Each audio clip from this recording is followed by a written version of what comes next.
Welcome to NightPulse, where we delve into darkness every Tuesday and Friday night. If you enjoy an evening, or even daytime chill, please hit like and subscribe for more unsettling tales like this. Now, lower the lights, get comfortable, and let the pulse of darkness pull you in.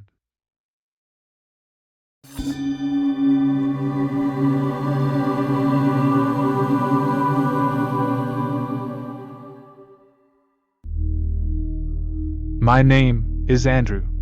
I'm 39 years old. I didn't believe in spirits. Yokai. I never had. Buildings don't remember things. Places don't hold grudges. But let me tell you about that night. I was on the bus ride to the hospital. The bus was unusually full for that time of night. Too loud. A group of young people near the back were talking excitedly, almost shouting. Phones out. Laughing. They kept mentioning a theme park. An exclusive opening. Invite only. Something about filming everything at night. I tried to ignore them. I was tired. I hadn't slept since I got the letter. Julia. We'd gone to school together. Same year. Same classes. We weren't close anymore, but some connections never really disappear. She'd collapsed at work 2 days ago. No warning. No explanation. A coma. The doctors didn't know why. I stared out the window as the city thinned. Lights stretching farther apart. Road noise dulling. I thought I heard the girl beside me speak softly. Are you invited to the theme park too? I didn't turn. I'm meeting an old friend, I said. She doesn't like mirrors, never did. The words felt automatic, involuntary. Like a subtle warning to the girl. When I glanced over, the seat beside me was empty. As if I hadn't noticed that the theme park goers had already made their stop.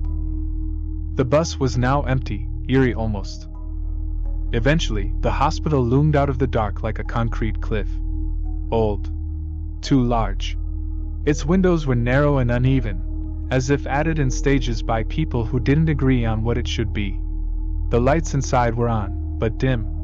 Yellowed. The kind of light that makes skin look wrong. The moment I stepped inside, I smelled it. Disinfectant. Old water. Something faintly sweet underneath. Rotting flowers. The lobby was quiet. Too quiet for a hospital. No televisions. No chatter. Just the sound of footsteps echoing longer than they should. The receptionist barely looked at me, but spoke to me as if someone had already told her I was coming. 3rd floor. Neurology. Visiting hours are technically over, she said, but handed me a badge anyway. The elevator took too long. It stopped once between floors for no reason. The doors didn't open. I heard something move above the ceiling. Not rats. Heavier. The 3rd floor hallway stretched farther than the building's exterior suggested. Lights flickered but never fully went out. Doors lined the walls, each with a small window. Some rooms were empty. Beds neatly made. Monitors still on. Others were occupied. Patients lying unnaturally still. Too still. No rise and fall of the chest. I found Julia at the end of the ward. She looked smaller than I remembered. Paler. Machines breathed for her. Her eyes were closed, but her face was tense. Like she was trying not to react to something she could see. I pulled a chair closer and sat. At first, nothing happened. Then the noises started. Soft taps in the walls.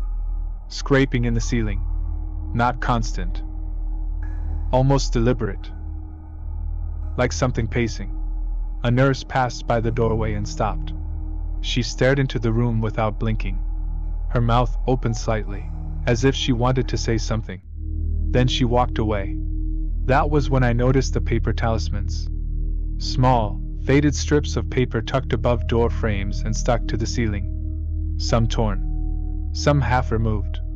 I asked a passing orderly about them. He froze and said very quietly, "We don't use that floor anymore."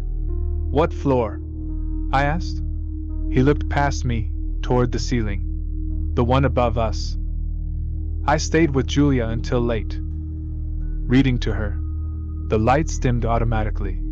The hallway grew darker.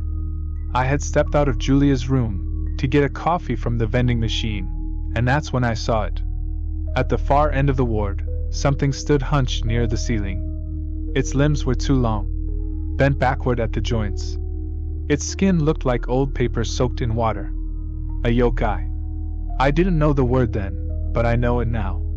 Its head dragged along the ceiling tiles, leaving faint grooves. It didn't have eyes. Just a mouth that opened and closed slowly as if tasting the air. I couldn't move. It crawled past room after room without looking inside.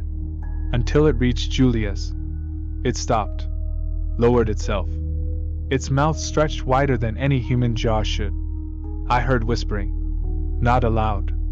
Inside my head, it said, "She's almost ready." The lights snapped back on. The thing was gone. Julia's heart rate spiked. Alarms rang. Nurses flooded the room. I was ushered out. They told me to go home.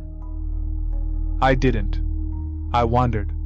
The elevator refused to go past the 3rd floor. So I took the stairs.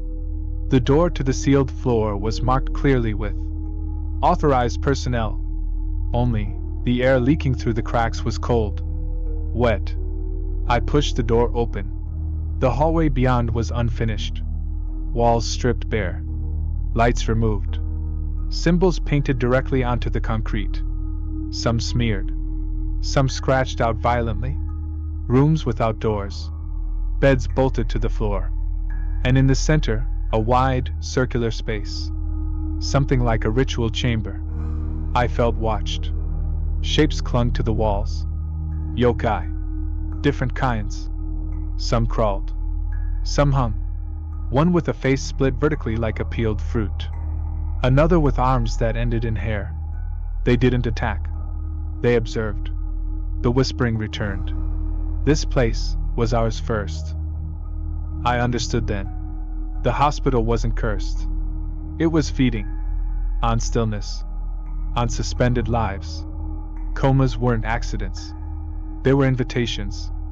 I ran. Down the stairs. Past nurses who pretended not to see me.